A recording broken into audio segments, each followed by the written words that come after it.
검찰개혁의 상징인 노무현 대통령이 생전에 주창한 건 검찰의 정치적 독립과 중립이었지 검찰을 없애는 게 아니었습니다. 장윤기 사건과 검찰의 보안 수사권을 둘러싼 논란에 대한 두 번째 이야기를 시작해 보겠습니다. 안녕하세요. 법무법인 의림의 원의림 변호사입니다. 장윤기 사건을 단순 살인으로 처리하고 살인사건과 성범죄 사건을 분리해 수사한 배경에 국가수사본부의 지휘가 있었다는 일선 경찰관들의 증언이 나왔습니다. 당시 일선 수사팀과 전 형사과장 측은 세 차례나 두 사건을 함께 수사해야 한다고 건의했지만 국가수사본부의 지침 때문에 받아들여지지 않았다고 주장하고 있습니다. 국수부는 구체적인 혐의 적용을 지시한 사실이 없다고 반박하고 있습니다. 어느 주장이 사실인지는 현재 진행 중인 수사로 철저히 밝혀져야 합니다. 만약 부실 수사의 원인이 일선 경찰관 한 명이 아니라 경찰의 최고 수사 지휘체계에 있었다면 검사가 그 경찰 조직에 다시 수사해 오라고 요구하는 것만으로 충분할까요? 같은 조직의 지휘체계가 의혹의 대상인데 다시 그 조직 내부의 진상규명을 맡기는 것, 이것은 먹으로 먹물을 지우려는 것과 같다고 봅니다. 이 문제를 이해하려면 먼저 보안수사권과 보안수사 요구권의 차이를 알아야 합니다. 현행 형사소송법 제196조는 검사가 범죄 혐의가 있다고 판단하면 범인, 범죄 사실과 증거를 수사하도록 규정하고 있습니다. 경찰에서 송치받은 사건에 대해서도 사건의 동일성을 해치지 않는 범위에서 직접 필요한 내용을 확인할 수 있습니다. 이것이 흔히 말하는 직접 보안수사입니다. 반면에 형사소송법 제197조의 2의 보안수사 요구권은 검사가 경찰에 추가 수사를 요구하는 제도입니다. 예를 들어 이런 겁니다. 검사가 경찰한테 CCTV가 빠졌습니다. 피해자의 진술과 통화 기록이 모순되는데 이 부분에 대해서 재조사해주세요. 공범이나 추가 혐의가 있는지 확인해주세요. 아니면 이 죄명으로 재판에서 유죄를 입증할 증거가 충분한지 다시 조사해주세요. 현행 수사 준칙에 따라 검사는 송치된 사건에서 직접 보안수사를 하거나 경찰의 보안수사를 요구할 수 있습니다. 그 범위에는 범인이 누구인지, 범죄 사실과 증거가 충분한지, 적용할 죄명과 법리가 맞는지, 처벌 조건과 양형 자료는 무엇인지, 재판에서 공소를 유지하기 위해 무엇이 더 필요한지에 대한 확인이 포함됩니다. 간단하게 정리하면 보안수사 요구는 처음 수사한 조직에 다시 확인해달라는 겁니다. 반면 직접 보안수사는 다른 기관이 기록과 증거를 직접 다시 보는 겁니다. 보안수사 요구는 빨간 펜이고 직접 보안수사는 검찰의 눈으로 다시 들여다보는 거라고 할 수 있죠. 장윤기 사건에서 경찰은 일반 살인, 살인미수 등의 혐의를 적용해 검찰로 송치했습니다. 그러나 검찰은 사건을 다시 들여다봤습니다. 차량과 휴대전화 범행 전후의 언행과 성범죄 관련 정황을 추가로 확인했고 결국 장윤기를 강간 등 살인 혐의로 기소했습니다. 장윤기 본인도 재판에서 강간 등 살인 혐의를 인정했습니다. 물론 경찰이 성범죄 가능성을 전혀 검토하지 않은 것이 아니고 관련 정황 일부가 이미 송치 기록에 있었다는 반론도 있습니다. 그러나 바로 이 지점 때문에 보안 수사가 더 중요해집니다. 똑같은 기록과 증거를 보고도 수사기관에 따라서 결론이 달라질 수가 있습니다.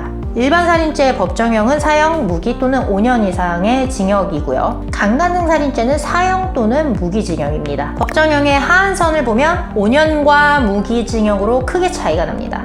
보안수사가 범죄의 이름만 바꾼 게 아닙니다. 국가가 피해자의 아픔을 다루고 억울함을 풀어주는 방식을 바꾼 겁니다. 만약 보안수사가 없었다면 어땠을까요? 경찰 지휘체계가 문제라는 의혹이 제기된 사건에서 공소청 검사는 기록을 보면서 의문을 발견해도 직접 증거를 확보하거나 진술의 모순을 확인할 수 없습니다.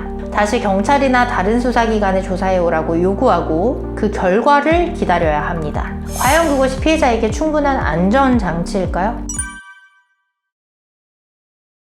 보안수사는 단순히 가해자에게 더 무거운 죄를 적용하기 위한 제도가 아닙니다. 경찰이 놓친 CCTV와 휴대전화 통화 내역, DNA 같은 증거를 확보합니다. 피의자와 참고인의 진술이 서로 모순된다면 객관적인 자료와 대조하거나 직접 재조사를 합니다. 빠진 공범과 여죄가 있는지 확인합니다. 적용된 죄명이 사실관계와 맞는지 검토합니다. 반대로 피의자에게 유리한 증거가 빠졌다면 그것도 확인해야 합니다. 무고한 사람은 기소되지 않도록 하고 죄를 지은 사람에게는 정확한 혐의가 적용되도록 하는 겁니다. 부산 돌려차기 사건 기억하시나요? 그 사건의 경우에도 경찰은 중상해 혐의로 송치했지만 검찰은 살인 미수로 기소했습니다. 추가 수사를 통해 피해자의 청바지 안쪽에서 가해자의 DNA가 발견됐고 공소 사실은 강간 살인 미수로 변경됐습니다. 피해자 A씨는 이번 형사소송법 개정안에 대해서 범죄 피해자들은 어디에서 다시 한번 사건을 살펴볼 기회를 얻을 수 있겠느냐고 반문했습니다.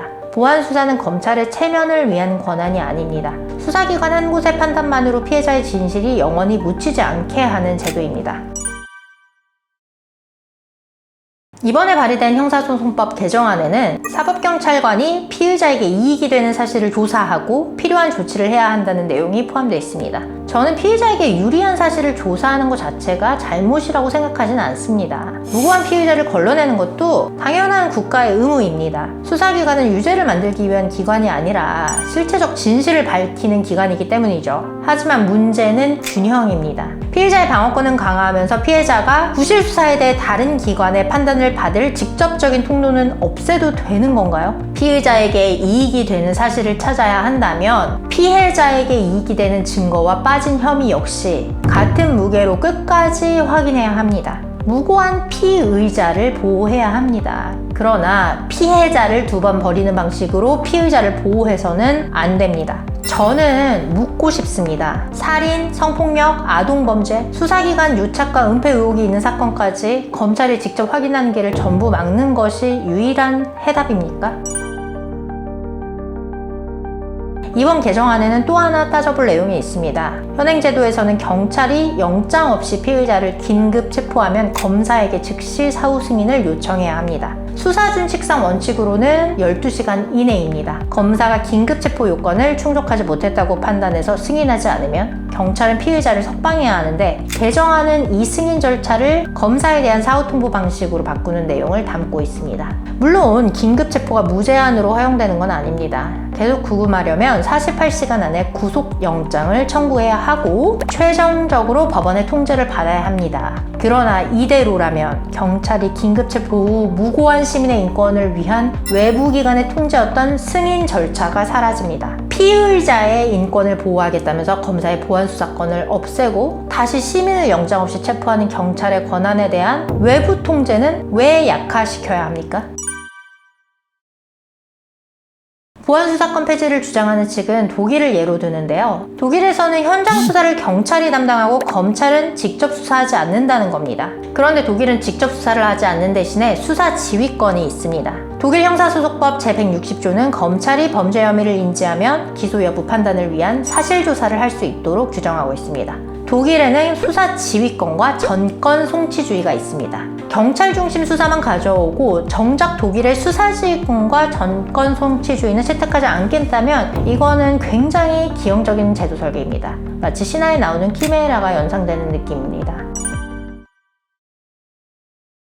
강호순과 유영철 같은 연쇄살인범들의 여죄를 밝혀낸 것도 이미 확인된 범죄 하나에서 수사를 멈추지 않았기 때문입니다. 이것은 경찰의 공로냐 검찰의 공로냐를 따질 이야기가 아닙니다. 한 수사기관의 수사가 끝났다고 해서 국가의 진실 규명까지 끝나서는 안 된다는 이야기입니다. 장윤기처럼 가해자의 가족이 수사기관과 이해관계가 있고 그 수사기관의 지휘체계까지 의혹의 대상이 된 사건에서 여죄와 빠진 혐의는 누가 다시 확인해야 합니까? 강간살인을 일반 살인으로 송치한 경찰을 다시 수사하라고 요구하는 것으로 충분할까요? 천망회회 소위 불루 하늘의 그물은 넓고 성기지만 죄 지은 자를 놓치지 않는다는 말이 있습니다. 우리 형사사법제도의 목적도 그래야 합니다.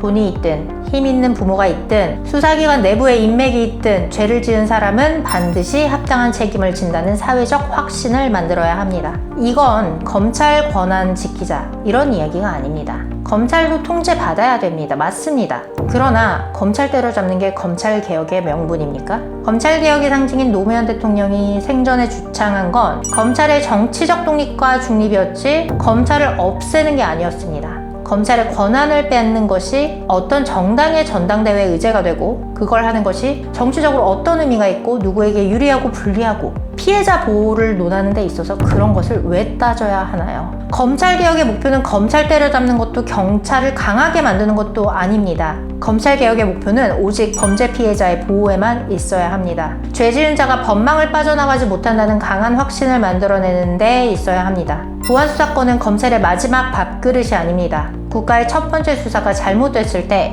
피해자에게 사건을 한 번 더 설명하고 다툴 기회를 주는 마지막 안전장치입니다. 그 통로까지 닫아서는 안 됩니다. 법무법인 느림의 원으림 변호사였습니다. 감사합니다.